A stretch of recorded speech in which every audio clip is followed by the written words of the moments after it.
Focus TV national breaking নিউজে আপনাদেরকে স্বাগতম। আসুন জেনে নিই আজকের প্রধান সংবাদ শিরোনামগুলো। জাতীয় ঐক্যমত্য কমিশনের মেয়াদ ফের বাড়িয়েছে সরকার।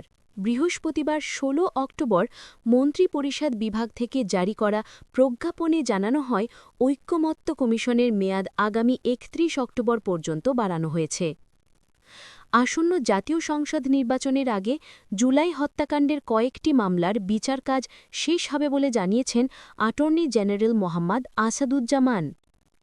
দুর্নীতির অভিযোগ থাকায় বাংলাদেশ ফাইন্যান্সিয়াল ইন্টেলিজেন্স ইউনিটের সাবেক প্রধান AFM শাহিনুল ইসলাম ও স্ত্রী সুমা ইসলামের দেশত্যাগে নিষেধাজ্ঞা দিয়েছে আদালত। দেশ রক্ষায় সেনাবাহিনী ঢাল হয়ে দাঁড়িয়েছিল বলে মন্তব্য করেছেন আন্তর্জাতিক অপরাধ ট্রাইব্যুনালের চিফ প্রসিকিউটর মোহাম্মদ তাজুল ইসলাম।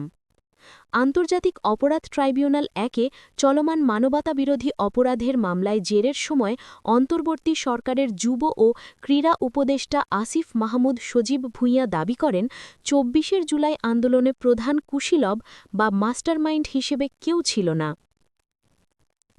আন্তর্জাতিক অপরাধ ট্রাইব্যুনালের যুক্তিতর্ক উপস্থাপনের সময় চিফ প্রসিকিউটর তাজুল ইসলাম বলেন ১,৪০০ মানুষকে হত্যার দায়ে শেখ হাসিনার ১,৪০০ বার মৃত্যুদণ্ড হওয়া উচিত। বাস্তবায়ন আদেশের বিষয়বস্তু সম্পর্কে নিশ্চিত না হয়ে জুলাই সনদে স্বাক্ষর করবে না বলে জানিয়েছে জাতীয় নাগরিক পার্টি NCP। দলটির এমন সিদ্ধান্তকে দুঃখজনক বলে মন্তব্য করেছেন জাতীয় ঐক্যমত্য কমিশনের সহসভাপতি অধ্যাপক আলী রিয়াজ। ত্রয়োদশ জাতীয় সংসদ নির্বাচন সামনে রেখে উপজেলা নির্বাহী কর্মকর্তাদের UNOদের প্রশিক্ষণ শুরু হচ্ছে চলতি মাসের ২০ অক্টোবর থেকে। নির্বাচন কমিশন সচিবালয়ের পাঠানো চিঠির পরিপ্রেক্ষিতে UNOদের এই প্রশিক্ষণে অংশগ্রহণের জন্য অনুমতি দিয়েছে মন্ত্রিপরিষদ বিভাগ। জুলাই অভ্যুত্থান দমানোর চেষ্টায় মানবতাবিরোধী অপরাধের মামলায় ক্ষমতাচ্যুত শেখ হাসিনা ও তার সরকারের স্বরমন্ত্রী আসাদুজ্জামান খান কামালের মৃত্যুদণ্ড চেয়েছে প্রসিকিউশন। রাজধানীর পূর্বাচল নতুন শহর প্রকল্পে ৩০ কাঠা প্লট বরাদ্দে জালিয়াতির অভিযোগে করা ৩ মামলায় আজ বৃহস্পতিবার ১৬ অক্টোবর আরও ৯ জন সাক্ষ্য দিয়েছেন। কিছুদিনের মধ্যে জাতীয় বেতন স্কেল কার্যকর হবে এবং তখন শিক্ষকদের বাড়ি ভাড়াসহ বেতনের অন্যান্য বিষয়গুলোও সুরাহা হয়ে যাবে জানিয়েছেন শিক্ষা সচিব রেহানা পারভিন।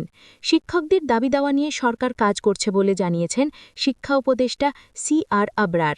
আগামী বছর চাঁদ দেখা সাপেক্ষে ২৬শে মে পবিত্র হজ সুষ্ঠুভাবে পালনের স্বার্থে সৌদি হজ ও ওমরা মন্ত্রণালয় ৬টি গুরুত্বপূর্ণ নির্দেশনা দিয়েছে। পার্বত্য অঞ্চলে আইন শৃঙ্খলা ও টেকসই পরিবেশ রক্ষায় আনসার ও VDP অবিচল অঙ্গীকার বলে মন্তব্য করেছেন সংস্থাটির মহাপরিচালক মেজর জেনারেল আব্দুল মোতালেব সাজ্জাদ মাহমুদ। বাংলাদেশ সেনাবাহিনীর আর্মি সার্ভিস কোর বা ASC ও আর্মি মেডিকেল কোর বা AMC এর রিক্রুট ব্যাচ ২০২৫-এর কুচকাওয়াজ অনুষ্ঠান বুধবার ১৫ অক্টোবর জাহানাবাদ ও ঘাটাইল বাহিনীতে অনুষ্ঠিত হয়েছে। এগুলোই ছিল আজকের প্রধান সংবাদ। পরবর্তী সংবাদের জন্য ফোকাস টিভি এর সাথেই থাকুন। ধন্যবাদ।